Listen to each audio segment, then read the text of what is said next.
अस्सलाम वालेकुम। आप देख रहे हैं वीटीवी न्यूज। 6 दिसंबर 2025 को गुजरावाला के शहरियों के लिए एक अहम कदम उठाया गया। वजीर आजम शहबाज शरीफ ने गुजरावाला मास ट्रांजिट सिस्टम का संगी बुनियाद रख दिया, जिसे पंजाब हुकूमत ने अवाम के लिए एक बड़ी सहूलत करार दिया है।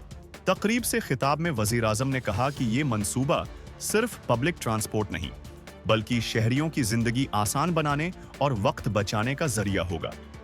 उनके मुताबिक ये निज़ाम स्टूडेंट्स, पेशेंट्स, वर्कर्स, लॉयर्स और ऑफिस वर्कर्स सबके सफर को बदल देगा।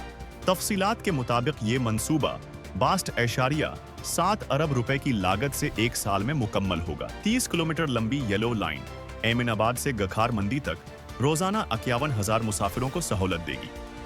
36 इलेक्ट्रिक बसें चलेंगी और 25 स्टेशन बनाए जाएंगे, जिनमें एक जेर जमीन स्टेशन भी शामिल है। ये पंजाब का पहला मेट्रो सिस्टम होगा जो मुकम्मल तौर पर ग्रीन एनर्जी पर चलेगा। अब आलमी सूरती हाल।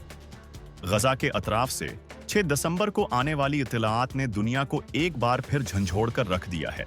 जैकिम रूट से गुजरने वाले शहरियों ने बताया कि रास्ते के किनारे पर गलती सड़ती लाशें पड़ी होती हैं और इजरायली बुलडोजर्स अक्सर उन जिस्मों को रेत में दबाकर मट्टी से ढांप देते हैं। एक ड्राइवर ने कहा, मैंने अपनी आंखों से देखा है, लाशें पड़ी होती हैं और बुलडोजर्स उन्हें जमीन में दबा देते हैं। कई लोगों के मुताबिक गर्मी में सूरत हाल इतनी खराब हो गई कि वहां से गुजरते हुए गाड़ी की खिड़कियां बंद करना पड़ती थीं। बदबू और मनाजिर नाकाबिले बर्दाश्त।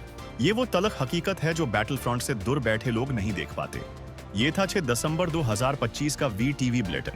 एक तरफ तरक्की और दूसरी तरफ जिंदगी मट्टी में दफन होती नजर आती है। हम खबरें आप तक सच्चाई के साथ पहुंचाते रहेंगे। देखते रहिए वीटीवी।